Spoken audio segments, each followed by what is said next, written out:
And credit is made up of a few different things. So, I mean, that's not things that you're currently dealing with. But if you look at this chart over here, there's 5 factors that make up credit as far as its overall. So you know how like you get a grade in school, right? Like an A? Yeah. Okay. So your A is made up of different things that you do, like homework, attendance, you know, like different things, right? Yeah. So same thing with credit.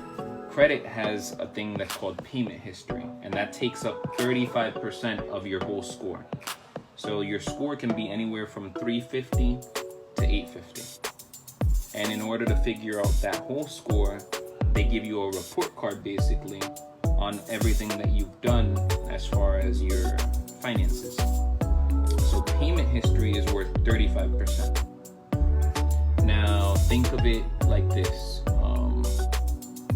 You know, if you borrowed something from me and, you know, I say, hey, you know, Ayden, you could only borrow that, you know, until the end of the month. And you give it back to me at the end of the month, then that's cool. You know, thankfully, you know, you gave it back. If you ask me to borrow something again, of course, I'm going to let you borrow something again because you paid on time or you brought it back on time. Yeah. But if I ask you, hey, Ayden,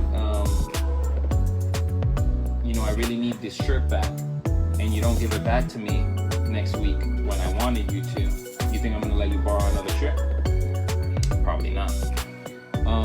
The other thing is utilization.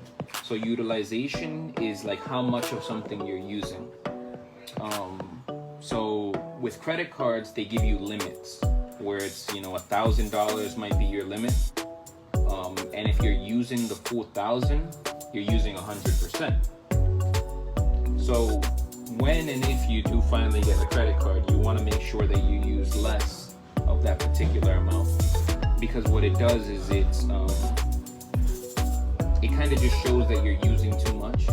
So like if I told you, Ayden, I'm gonna give you $100 a month, and you'd probably be excited, right? But if I say, Ayden, I'm gonna give you up to $100 a month, but I'm not gonna give you any more than that, and you know, you go ahead and I say, okay, Ayden, I'm gonna give you up to $100 a month, but I'm gonna need you to give me back that $100. So it's basically just borrowing. Now, if you went ahead and, let's say for example, we're like, okay, well, Theo, can I borrow $200 this month? Well, if you always use the whole 100, I'm probably gonna say no. Just because you're using at the most that I said you could possibly borrow. But if you only say, Theo, you know, this month can I get $5? I don't need the whole 100. Then next year, I might say, you know what, Ayden, I'm gonna let you borrow up to 200 this time. And it keeps growing as it goes because I trust you to be able to pay that back to me. And then there's other things like age, so like how long the relationship's been, and types of credit, which are like long loans, things like that. And then there's inquiries too.